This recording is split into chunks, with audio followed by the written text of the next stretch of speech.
Hey guys, welcome back. It's Missy. So often on this channel we talk about responding, not reacting, and that is a really important beneficial tool, but for some of us we're not at that stage yet where we can respond, overreact, because there's a step before that we have to uncover, which is what we will be talking about today. Understanding, getting to the root of why you're so reactive, and then what to do before you get into that state where you're able to respond rather than react.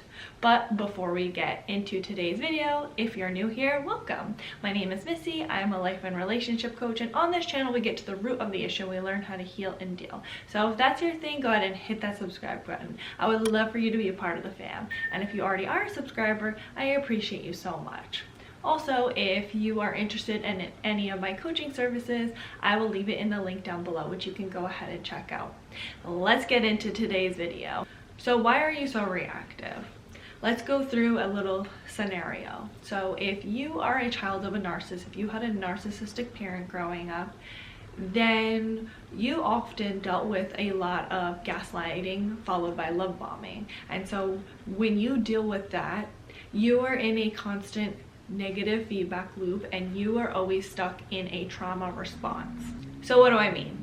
So let's say when you were a kid, your narcissistic mom kept making insensitive comments about you. And so you went to her and you said, "Hey mom, it really hurts my feelings. It really hurts my feelings when you say, you know, I'm lazy, or you make these comments. Can you please stop?"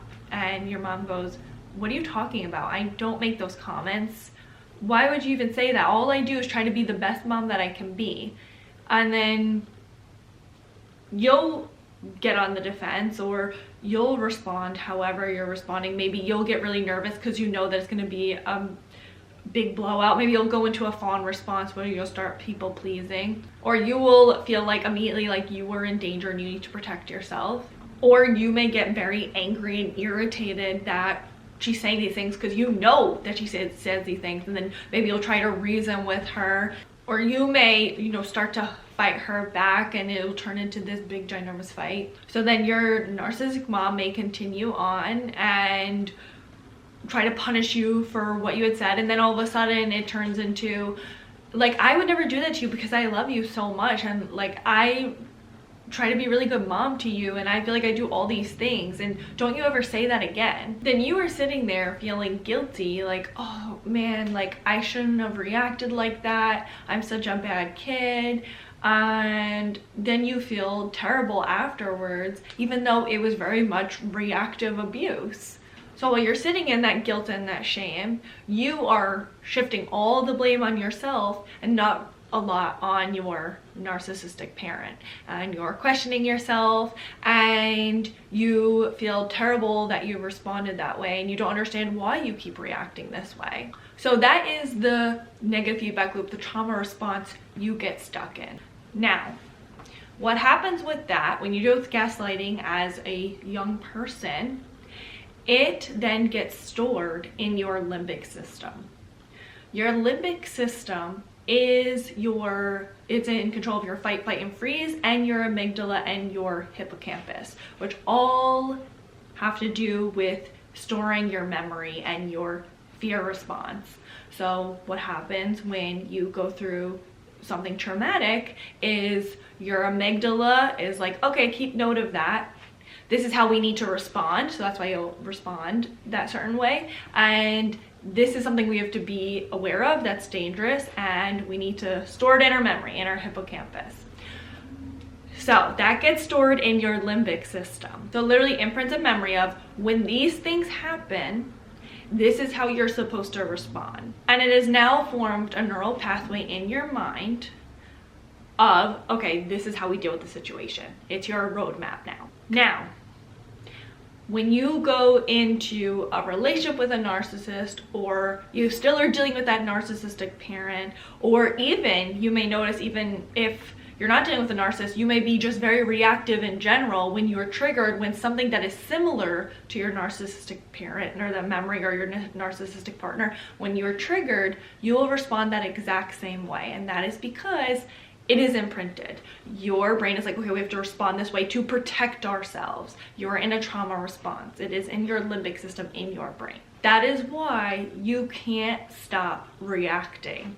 You have been trained to defend yourself, to maybe go into rages, to go into anger attacks, to go into a fawn response where you're people pleasing and you're trying to delegate and de-escalate the situation. You may start uncontrollably crying. You will just get completely dysregulated. Or you may get to a place where you're like, okay, I have to prove this person wrong. Or you will want to reason, beg for people to believe you. And even if logically you understand that, you know, you can't, that it's not healthy to respond this way, or you know you're supposed to respond or react, even though logically you understand that it is imprinted in your limbic system, and you feel like you can't stop. It's like a tick you have to get out. It's something that you can't stop yourself. So if you've been trying to respond, not react, or you've been so reactive and you can't stop, it's not your fault. It is just programmed in your limbic system. So how do you deal with it? Are you doomed? No, you're not doomed. You can do something about it. So what do you do? So before anything, we have to talk about the fact that this was ingrained in your brain from the time you were very young. So it's going to take a while for you to untrain that. Your brain is very malleable. It can change, but it takes a lot of work and it takes a lot of repetition. Like we talk about, repetition and motion change your brain. So it's not going to happen 1, 2, 3. This is stuff that takes a while. And there are going to be moments when you go backwards, and that is okay. That means that it's working. That means that you need to continue on. You're going to need to practice doing this on your own, and you're going to need to practice doing this when you are triggered or you're dysregulated, or you are in this place where you notice you're starting to be reactive. The first thing is to understand and get to the root. So go back in your past and think, okay, when I was being gaslit, or when the way that I dealt with my parents in my childhood, how did I usually respond, or how did I react to those situations? And once you get to the root and you understand that this is your programming, then it will be easier to identify and do things when you are triggered in that way. So the biggest thing we want to focus on is retraining your brain and re-regulating your emotions. So when you're a child, your parents are supposed to teach you how to regulate your emotions. And if you dealt with a narcissistic parent, or you dealt with some sort of trauma where you weren't taught how to regulate your emotions, then you will always get stuck in your emotional part of your brain. And you won't be able to get to that reasoning part of your brain. So it all goes down to retraining your brain and learning how to regulate your emotions. So what happens is you're getting stuck in that emotional part of your brain. You're in a trauma response. The way we deal with trauma and emotional regulation is all very much in our emotional survival part of our brain, which is the right hemisphere. The left hemisphere is more geared towards the logic and reasoning. You don't need to reason when you are trying to survive. That's why we very much so can get stuck in that trauma response. So before we can even respond, before we can even get to the point where we're standing firm in our reality, we have to get re-regulated. So there's 2 things that can help you get re-regulated. One, that is 100% deep breathing. I talk about it a lot. And why it's so important to deep breathe is because by regulating yourself by deep breathing, you are then activating your vagus nerve and your parasympathetic nervous system. Your vagus nerve is in control of activating that parasympathetic nervous system, which is called the rest and digest. It is the one that calms your body after you're in that fight or flight response. So you want to practice deep breathing on a regular basis.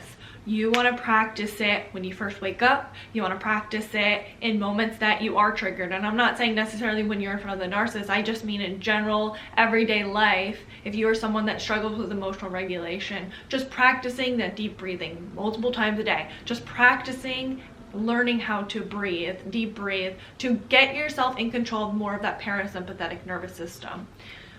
Anytime you're stressed, whatever it is, you're watching TV, whatever it is, just practice that deep breathing. And so really you just want to breathe in through your nose and out through your mouth. The number doesn't matter. The whole point is that you want to welcome a sense of calmness. And there's so many different types of breathing. There's somatic breathing. There's just it's not 4 box, it's box breathing. There's so many. Pick what you want. I'm not going to go through all of that because it's too much, but just pick the type of breathing that you want to do. So you want to practice breathing as much as possible. I know it sounds simple, of like, girl, I breathe all day, like, what do you mean? But there's different types of breathing. You could be shallow breathing and you even realize you shallow breathe throughout the day. So just practice more of your breaths, and don't do it till you're stressed and turning blue and you start hyperventilating. Like, no, the whole point is just to calm your body and focus on deep breathing. Now, when you start to get the hang of that, it will be a little bit easier, where you'll notice you'll be less reactive towards your narcissist. Aside from that, the other thing that can really help is to call out in your head. Obviously you wouldn't do it out loud, but when you're getting triggered, call it out and disassociate and say, I'm triggered right now. I'm in an emotional response. Whatever it is, just name it.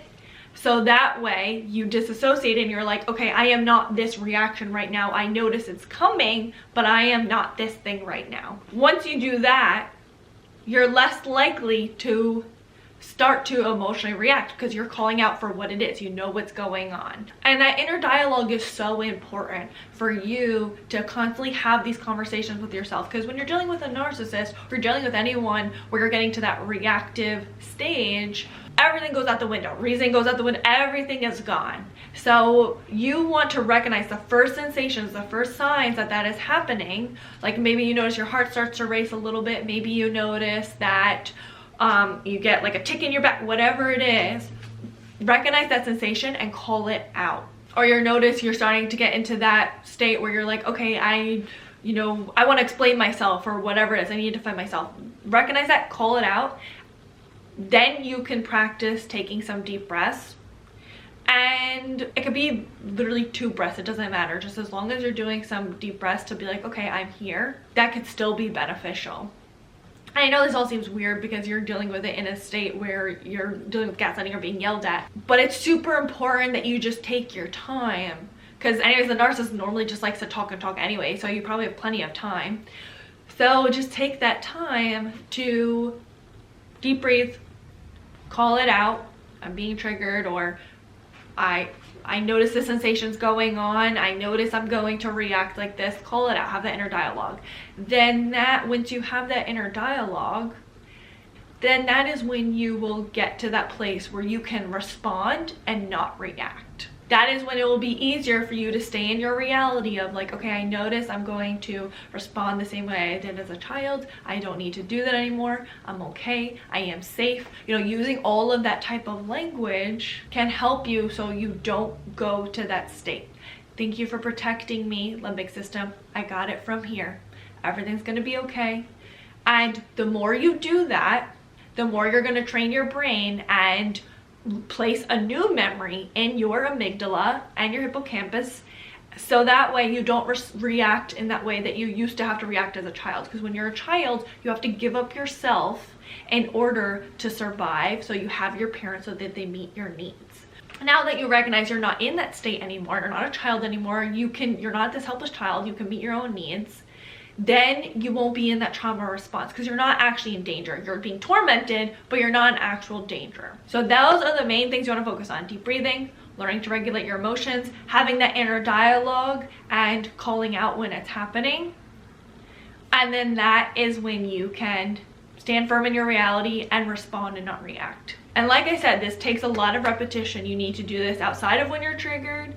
And you also need to do this when you are dealing with a narcissist or dealing with a moment where you're being reactive. Practice doing it in your daily life before you're even getting triggered can be really helpful. Because we definitely all can get emotionally reactive. We just maybe don't respond the same way when we're dealing with a narcissist versus our everyday life. So when you deal with your triggers and you deal with those moments when you're very reactive, the smaller moments, then it'll be easier to tackle the bigger moments. And that's what you want to do. Repetition, repetition, repetition. And it will be hard, it'll be difficult, and it's a lot of work, but it's possible. It's possible. So hold on to that hope. Keep at it. And know that you are not crazy. It's just part of your limbic system. So it all comes down to 4 steps: deep breathing, regulating your emotions, inner dialogue, and calling it out. So what do you guys think? Leave it all in the comments below, and please don't forget to like, comment, subscribe, and share with someone that you think may need it. Until next time, thanks for watching. Bye guys. Do I look like a golfer today, low-key? How do golfers do it? They like get their little clubs and they go 4. Got a oneer, got a hidden oneer. Is that what they say? Never been around a golfer in my life. I'm never doing that again.